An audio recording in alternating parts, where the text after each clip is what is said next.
And eto guys, no, talagang nagbubunga ng matatamis yung inyong kaperahan guys, no. Sabi ko nga, no, sobrang blessed talaga kayo sa kaperahan kasi nagbubunga na yung mga pagsisikap nyo, yung mga effort nyo guys.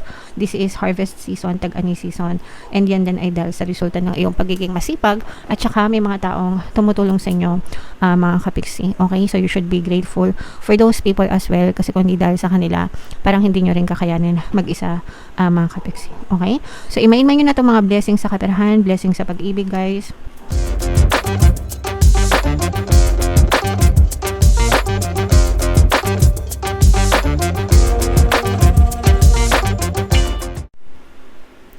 Hello guys, hello Taurus, welcome back to Pinoy Pixie Tarot. Ang pamagat ng episode natin for tonight is mga blessings para ngayong February para sa Taurus, Sun, Moon, Rising Sign, and Venus. So, unahin natin tong deck na to guys. Ito yung mga angel messages para sa inyo. Kung ano na lang yung makaresonate guys, take that message kasi hindi lahat ng mensahe ay mag-resonate sa inyo mga kapiksi. Alright, so yung first message natin guys, meron tayong receptivity. Ito guys, importante ito lalo na pag-usaping blessings guys. Kasi pag sinabing receptivity, ito yung pagiging ready to receive, no? Handa sa pagtanggap guys. Allow yourself to receive. This will increase your intuition, energy, and ability to give to others. So the more na handa tayo, nilalagay natin yung sarili natin sa receptive state, the more na mas pumapasok yung mga blessings sa buhay natin guys. So para mailagay nyo yung sarili nyo sa receptive state, kailangan palagi kayong grateful mga kapiksi. So pag sinabing grateful, pagpapasalamat, kailangan palagi kayo nagpapasalamat sa lahat ng blessings na meron kayo. No matter how big, no matter how small, the more na nagpapasalamat kayo guys, the more na mas binubuksan nyo yung pintuan ng blessings sa buhay nyo mga kapiksi. Okay? Alright, so yan yung first message. Another message guys is ito, start delegating. Humingi kayo ng tulong sa ibang tao guys, no? Ask others to help you instead of trying to do everything by yourself, especially sa family guys, no? Kasi syempre may kanya-kanya tayong obligasyon, responsibilidad, pero as a parent, 'di ba? Pero if pwede kayong humingi ng tulong, lalo na kung breadwinner kayo, guys, no? Dapat nagtutulungan tayo. Unang-una kayong mag-asawa, 'di ba? Kung wala naman kayong asawa, pwedeng mga anak nyo, especially kung adults na sila, kahit man lang yung mga simpleng gawain sa bahay, magtulungan kayo. O kaya naman kung kasama mo ay mga kapatid mo, 'di ba? Magtulong-tulong mga kapiksi. Sabi nga nung movie ni Vice Ganda, 'di ba? Although di ko siya napanood, pero yung trailer nakita ko, sabi niya, sino ba kasi nagsabi na dapat isa lang yung breadwinner? Wala namang ganung rule, 'di ba? Pwede naman kayo lahat pare-parehas pagtulungan mga kapiksi. The more na mas nagtutulungan, mas mabilis umangat, umunlad, umasenso yung buhay. Guys, okay? Alright. And ito guys, simplihan lang natin mga kapiksi, no? There's no need to hurry or force things to happen. Everything is occurring in perfect timing guys, no? So, simplihan lang natin mga kapiksi, gaangan lang natin, wag nating persahin yung mga bagay-bagay sa buhay natin. Kung kailangan magaan lang palagi yung energy, wag nating i-force and i-allow natin na mangyari ng maayos yung mga pangyayari sa buhay natin, mga events natin guys. Kapag nagdasal kayo, nag-affirm kayo, you just let it go and have trust and faith, no? Na ibibigay yan sa inyo and it will occur in its perfect time mga kapiksi. Okay? Alright, so yan yung mga angel messages para sa inyo guys. Alright, so ito naman guys is mga love messages mga kapiksi. So tingnan naman natin yung mga love message or advice sa inyo. Kung ano lang yung makaresonate guys, take that message kasi iba-iba kayo ng mensahe, iba-iba kayo ng sitwasyon guys. So it's not you, it's him or her guys. Ibig sabihin, wag nyong masyadong sisihin yung sarili nyo sa mga nangyayari sa relationship nyo. Actually hindi lang naman sila, no, parehas naman, usually kapag kami nangyayari sa relationship, it's all about you and them, guys, no?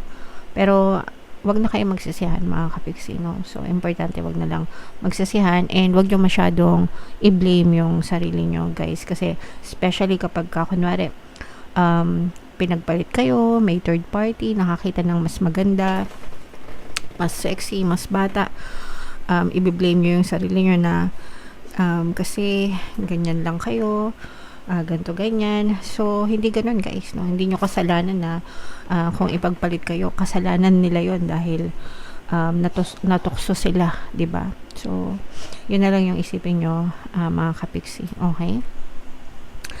And another message, guys, ito, wag kayong magtiis sa mga pasakit. You deserve to be loved always. So pagdating sa relasyon, guys, kailangan ang relasyon masaya, no?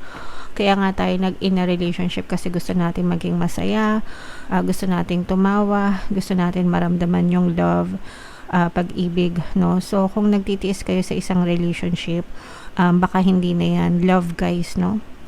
Baka parusa na yan. So baka time na para umexit, guys, okay? You deserve to be loved always, mga kapiks. Hindi mo deserve na umiyak palagi, hindi mo deserve na masaktan palagi. Deserve mo na maging masaya, kiligin, and mag-enjoy sa isang relationship, guys, okay? And another message, guys, wag puro reklamo, bagkos ay mag-appreciate. Ito naman, guys, kung masyado ng maraming hanash na nangyayari sa relasyon nyo, kung puro pangit na lang yung nakikita mo sa person mo at saka dun sa relationship, mga kapiksi, yun din ay na sumisira sa relasyon. Again, guys, no, kung ano yung fino-focus ng attention nyo, yun yung nagmamanifest sa physical reality nyo. So kung nakafocus kayo sa mga reklamo, sa mga pangit na ugali at sa mga pangit na ginagawa ng person mo, syempre, yun din yung may experience nyo sa physical reality. So, tingnan nyo kung ano yung maganda sa person nyo. Tingnan nyo, i-highlight nyo kung ano yung mga magagandang ginagawa nila for you, for the relationship. And doon kayo mag-focus, guys, para yun din yung paulit-ulit nyo ma-experience sa inyong relationship, mga kapiksi. Okay? Alright. So, comment down below, guys, if feeling nyo nakaresonate kayo dyan sa mga messages na yan. So, eto, guys, shuffle natin to. Hanapin natin yung energy ng Taurus at saka yung energy ng blessings. Habang sinashuffle ko to, guys, panoorin nyo muna yung video natin regarding sa ating paano mag-manifest ng abundance video course. Kapiksi, sawa ka na ba sa mga struggles at hirap sa buhay mo? Masipag ka ba at masikap sa buhay ngunit hindi ka pa rin umaasenso? Ilang beses ka na bang nag-attempt mag-negosyo at mag-invest pero palagi ka pa rin nalulugi? Sa pagkakataon na ito ay maaaring may subconscious beliefs ka na nagiging balakid sa iyong pag-unlad at pagyaman. Introducing, paano mag-manifest ng abundance video course. Dito ay matututunan mong ma-overcome ang mga balakid mo para tuluyan ka ng umunlad, umasenso, sumagana, maging matagumpay, successful at maswerte sa iyong kabuhayan, pera, trabaho, negosyo sa lapi at kaperahan ng bonggang-bongga. Dali, mag-send na ng email sa pinoypixie@gmail.com at simulan na ang iyong pagyaman ngayon. Alright, so sa lahat ng gusto mag-avail ng course, guys, mayroon tayong paano mag-manifest ng abundance video course, paano mawala ang third party, at magkaroon ng harmonious na relationship, paano pabalikin si ex o vice breakup. Sa mga interesado, guys, mag-send lang kayo ng email sa pinoypixie@gmail.com. And sa mga naghahanap, guys, ng pampaswerte na lucky charms or lucky bracelet, aventurine tsaka citrine, guys, may makita kayong mga links sa description box. So, Taurus, kayo ay nire-represent ng Queen of Pentacles at yung ating blessings energy, mga kapiksi. So, ito, guys, this is both positive and negative. Yung mga negative dito, guys, pwedeng babala or mga balakid sa mga blessings nyo. And ang nakikita natin ng mga balakid dito, guys, is mga stress. Mga stress, ito, guys, at saka yung mga parang rejection nyo sa past, guys, no? Kung naka-experience kayo ng mga rejection sa past, guys, whether rejection sa trabaho, sa negosyo, or rejection sa mga investment, or rejection sa love, whatever, guys, parang nakadagdag yon sa balakid sa mga blessings nyo. Kunwari, pag nag-a-apply kayo sa trabaho, parang hindi nyo naiisip na matatanggap kayo kasi malakas yung fear of rejection nyo, ganyan. O kaya naman, gusto nyo sumubok ng mga bagong negosyo pero nagkakaroon kayo ng fear of rejection or fear of failure, no, na baka hindi maging ma-okay yung mga negosyo nyo. So, yun yung nagiging cause ng mga balakid sana sa inyong mga blessings sa buhay, tsaka yung mga stress, no, yung mga anxiety, yung mga overthinking, mga kapiksi. Okay, alright, so yeah, so you have to consider that, guys. You have to really work hard para ma-overcome niya yung mga stress na yan, mga kapiksi. Ito, guys, this is both blessing sa love at saka sa money. Unahin natin yung sa love, mga kapiksi, no? Kasi for some of you, this can be a new love, a new relationship, or pwedeng mag-level up yung relationship nyo. So, kung kayo ay mga single, guys, ay naghahanap kayo ng partner o specific person, maaaring dumating yung pag-ibig na para sa inyo. May kumatok, nakakakilig naman kasi February ngayon, guys, no? Malay nyo, may kadate kayo sa Valentine's. Okay, and yung iba naman sa inyo, guys, pwedeng nagle-level up naman yung inyong romantic relationship sa inyong mga partner or specific person.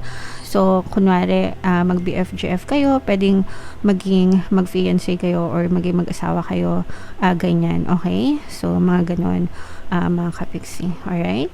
So, blessed kayo sa relationship, magkakaroon ng harmonious na relationship. And ito yung mga blessings sa kaperahan, guys. This is abundance of money, wealth, and riches, no? Kaya nga sabi ko sa inyo, guys, blessed kayo parehas sa pag-ibig at saka sa kaperahan, mga kapiksi. So, very much stable, very much secure yung inyong pinagkakakitaan or pangkabuhayang showcase, guys. So, ituloy-tuloy nyo lang kung ano man. Always nyong i-appreciate, guys, lahat ng mga blessings na meron kayo. The more na na-appreciate nyo yung mga blessings, guys. Sabi ko nga dito, no? The more na na-appreciate nyo yung mga blessings, the more na papasok yung mga blessings sa buhay nyo, mga kapiksi. Ayan, no? So, again, unahin natin itong mga balakid na to, mga kapiksi, no? Kasi, for some of you, yung iba sa inyo, guys, mag-ingat din kayo. Kasi yung iba parang, prone kayo sa pang-aabuso ng ibang tao. Mga kapiksi, parang pinagsasamantalahan kayo, inaabuso kayo pagdating sa pera. Tapos parang gini-guilt trip kayo. Yung mga example nito, guys, kunwari nasa ibang bansa kayo, tapos may mga nasa kunwari OFW kayo, may mga kamag-anak kayo sa Pilipinas, no? Tapos inaabuso kayo, hingi ng pera dito, hingi ng pera doon, para kayong ginagawang ATM, ganyan. So, tas kapag hindi kayo nakapagbigay, kayo pa yung masama. So, mag-ingat kayo sa mga ganun, guys. Kailangan may boundaries. Hindi porket ka mag-anak, unli na yung pagtulong. Tumulong kung nakaluwag-luwag, tumulong ayon sa kakayahan, pero kailangan marunong din kayo mag-set ng boundaries kasi yung iba pinagsasamantalahan na, guys, okay? Alright, and eto, guys, no, talagang nagbubunga ng matatamis yung inyong kaperahan, guys, no? Sabi ko nga, no, sobrang blessed talaga kayo sa kaperahan kasi nagbubunga na yung mga pagsisikap nyo, yung mga effort nyo, guys. This is harvest season, tag-ani season, and yan din ay dahil sa resulta ng iyong pagiging masipag at saka may mga taong tumutulong sa inyo, mga kapiksi. Okay, so you should be grateful for those people as well kasi kung hindi dahil sa kanila, parang hindi nyo rin kakayanin mag-isa, mga kapiksi. Okay? So, imain-main nyo na itong mga blessings sa kaperahan, blessings sa pag-ibig, guys. Imain-main nyo na yan sa comment section and comment down below if naka-resonate kayo, mga kapiksi. Ito yung ating 2026 kapalaran, guys. Ito naman yung ating success stories ng paano mag-manifest ng abundance video course. Click here to subscribe, guys. Thank you for liking, sharing, and subscribing. See you next time. I love you all. Have a nice day. Bye-bye.